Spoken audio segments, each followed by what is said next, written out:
See, a mechanic can get away with mansplaining. Because, you know, this is kind of like our province, right? Yeah, you get it. Okay. So this is a coolant reservoir, Okay. and this reservoir is under pressure. So That's the engine's coolant. Okay. yeah. So when it's hot, this is full of pressure. If you squeeze this, Yeah. it's not so much pressure right now. Right. But a lot of times it'll be a lot more pressure than that. Okay. So you squeeze it, it doesn't want to go in. It's obviously hot. Okay. The only time you want to take this off is when there's no pressure. Okay. That's Right. to fill Yeah, this up. Yeah. I get it with when the one's in the front. I understand that. Okay. I didn't know that was a coolant there. That's the coolant. Okay. So when your light flashes, you know, on the coolant gauge, Yeah. there's a flashing light, goes bing, bing, bing, bing, bing, and then stops. Yeah. Let's say it goes bing, bing, bing, bing, and doesn't stop. That's alerting you that this is low. Okay. Okay. There is a sensor here. Yeah. See it? Yeah. That's the level sensor. Okay. Okay. It works through continuity as well. Okay. It's actually measuring some limited amount of current flow between two probes, Yeah. which stick down about that far in the reservoir. So that's how that works.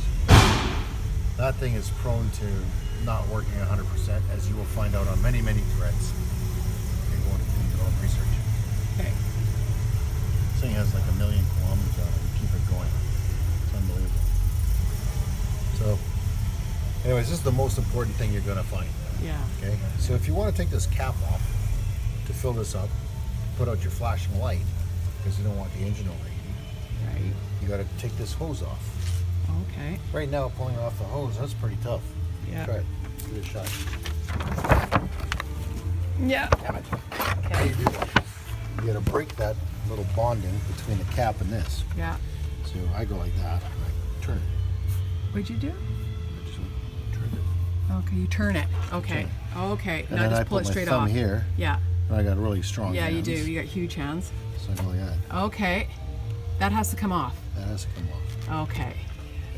This hose is splitting. Here, see it? Yes. That means it's not entirely integral. Okay. So that means, I'm not going to go into the specifics of pressure differentials, but anyways, this one, which is the overflow, Yes. is supposed to supply this and also act as a relief for any excess here. Okay. So it goes into there, Yep. it also goes back in, but only if the conditions are right. Okay. Conditions being, we have a static atmospheric pressure, which is about 14.7 psi, or 1 bar, if you're talking metric. Your metric or? Depends. Okay. So a lot of people understand psi because they fill up their bike tire. Right. So I'll go with that. Okay. So it's about 15 psi in the air right now. Here's pressure here. Okay. If there was absolutely no pressure in here, what would happen is the fluid that's in there would go with that little pipe out the bottom and be pushed up here into that. Okay. Now there's no condition under which there is zero pressure in here because it's also in the atmosphere. Mm-hmm. But if it pushes past the valve in here, let's say there's a little bit too much pressure, and the pressure was 15 pounds. Well, this cap breaks at 15 pounds, pushes over here, pushes into that overflow. Mm-hmm. Then when you turn it off, you expect it to go back in. How does it do that? When everything cools down, it shrinks and takes up less volume, and being that hydraulics can't be compressed or separated without an enormous amount of energy, like Starlight energy,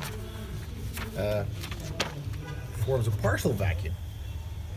So if there's only 10 psi in here and there's 15 from the atmosphere acting on this, because this is vented to the atmosphere, that means there's a 5-pound differential per square inch.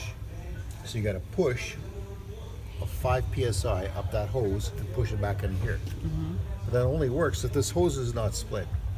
Because if it's split, 15 psi will enter where the split is Okay. and go in there, and you'll never get any out of there into there. Okay. It'll just act as out.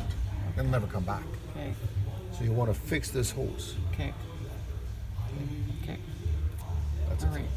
These are the belts. Yeah. 2 belts. This one's power steering. This one's the alternator. Yeah. Alternator makes the energy for the battery. Right. Also, that energy is used to run your fuel pump, which is electric, your headlights, your wipers, your rear window defogger, anything that you turn on the dash, the fan that runs for the radiator, all that energy comes from this thing. So you want it to work. This little blue wire here, that comes from the dash. If that blue wire breaks, and they do sometimes, I see somebody's already fixed this, Yeah. then the alternator probably won't charge. You'll be driving around unknowing that it's not charging, and the lights will get duller, and the wipers will go slower, and the heater will blow slower, and then it'll die. Okay. And you'll be like, what happened? And your battery, you go check it, it's dead.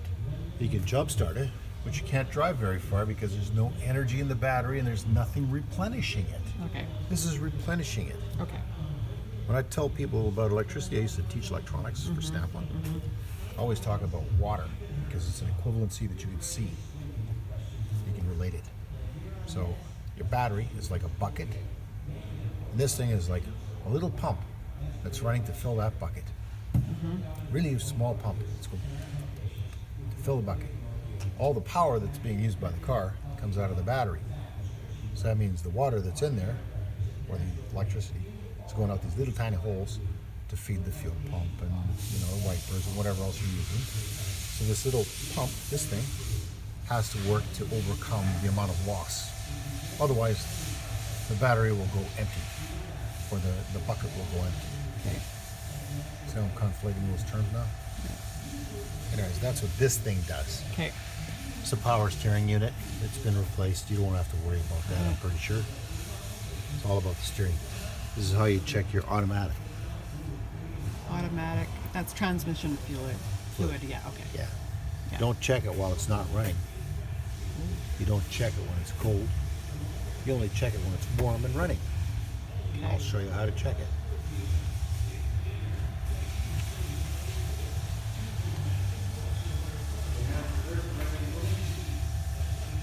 Huh?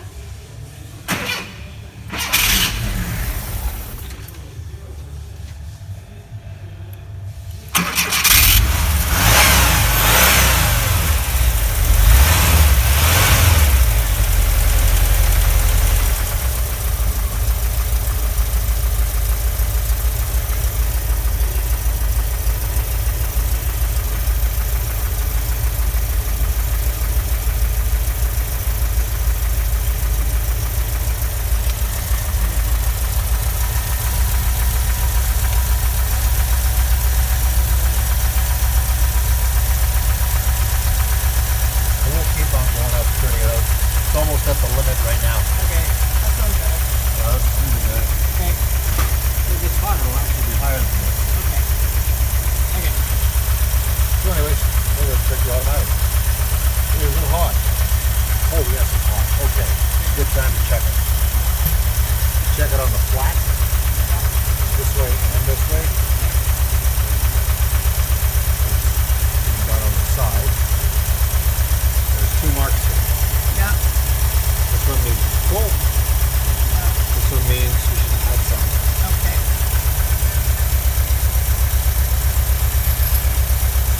Push right in. Good. Good. Check the food. Wow, look at that. Oh, that's beautiful. Okay. Nice, pinky clear. Okay. Somebody just changed it. Awesome. That's really important if you're driving along and you feel like you're going, or doesn't want to pull out of a parking space or something.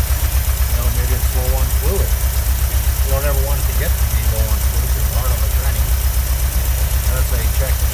So every once in a while, just go and pull that Well, for dipstick. a while it was bogging down, like when we went away and pulled out and wanted to die, I had to actually turn the vehicle off, start it, and then it went.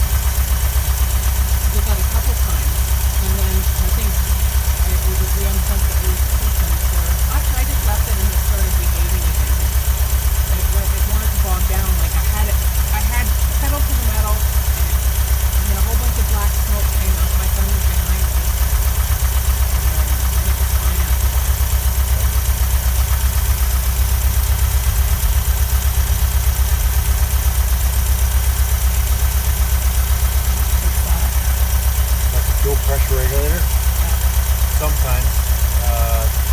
diaphragm in there. Diaphragm is being pulled open and closed by manifold vacuum. Sometimes you get a pinhole in it. And then it leaks fuel, goes into there, and then ends up in your intake manifold, and it burns in excess fuel. That could have caused that, but that was not it. I just checked it to see if that was the cause. Okay, this is your air filter in here. Yes. Yeah. Now, we were talking about vacuum leaks. Yeah. Sounds like a vacuum leak. Yeah. A vacuum leak is when the intake manifold is open to the atmosphere. Yeah. The atmosphere at 15 psi. This manifold may have 13 inches of mercury vacuum, or say about 5 psi in it. So there's a differential again. You got 5 in there, inside of this, 15 out here. So if I make a passage between the two, air is just going to go rushing in because it's got 10 pounds more. So this is a vacuum line, goes for your brakes. Yeah. If I was to pull that off, undo that screw and pull it off, I would be inducing a vacuum leak. When I pull this off, I'm making a vacuum leak. In fact, put your thumb over that. Yeah. Feel it? Yeah. Yeah, that's a tiny little vacuum leak. Hardly affects the engine. But bigger vacuum leaks can make a much bigger effect on it to the point where it won't run anymore. Okay. That's a vacuum. Okay. This is your distributor. Yeah. Anybody's talking to you about your ignition, like, oh, your distributor or whatever, that's that thing. Not much you can do with it. You can open it up and have a look and see if the rotor is no good, or the cap inside is no good, or if it's really wet. Like if you see dewdrops all over it, good chance it won't start. You want to dry them off before you try to start it. You may even have to pop that clip. Yeah. There's another clip on the other side. Take that off, dry it out. This happens from time to time. It's extremely rare. But if it doesn't want to start sometime, you're doing weird things. There could be moisture in there. Okay. Like let's say you sat outside of a campsite and it's raining like crazy and some morning and it cooled down and whatever. That's what happens. Now you know what you're cooling. Yeah. You don't open that when it's hot. Right. That's an overflow. You can open this anytime. Make sure there's fluid in it. Automatic transmission, you know how to check it. Yep. When do you check it? When it's warm and running. And? Level. Right, okay, so you got it all. So you've got this plugged back in. I thought you said you didn't have it plugged back in. It's not plugged back in. That is Oh, the okay. unit. And so that's where you're going to check it on this side. With Yeah. the ohm meter. So Put it there's in there. two points. See them? Yes, yes, See? yes. Okay. You take an old meter. There's not enough there. But you take an old meter, you put two probes in there, and you move around these wires. Because see where that is? Yes. That was against that for the Yeah. longest time. Yeah. Just make sure you go like this and the ohm meter doesn't jump. Okay. If it jumps, then you want to slice this open and find where it's Okay. Okay. contacting, right? Yeah. So right now we can leave it on. Okay. Just because it's not connected to anything. And Not, still get the it's job not in. connected to this guy, which I need. That goes through here. Yes. Through And there. that's right in the back of that compartment. Yeah. About you. Okay. Okay. I looked yesterday, but I thought I can't see. I don't know what the hell it's all. I just thought it. So anything else you want to know about No, this? no, that's good. Yeah, I'm figuring it out. Yep. Okay, thank you very much. So that's the airflow meter. Yeah. This is what measures the air coming in, Okay. so that the computer can figure out how much fuel to inject. A lot of that work is done by this thing. This is the ignition coil. Okay. That's what makes the sparks. Your Right. spark plug. Okay. That thing. Okay. So that's got to be connected. There's a couple of wires there. Where's the ignition switch? Is that at the front by where you turn it? Yeah, because I can maybe phone because it wasn't starting for a while, and then without the battery, we checked the battery. Now it's been starting good. So I don't Turns over very slowly. yeah, like it's almost like it's dead. It's not doing it now, and then it would barely start. So what I'm going to do now is change your ignition timing. Because I believe your timing is too coming off, and this is coming off compressing your fuel mixture. But fuel mixture is exploding before the piston comes all the way up. Yeah. And it stops the piston. Yeah. And then it pushes through again. So I got to change that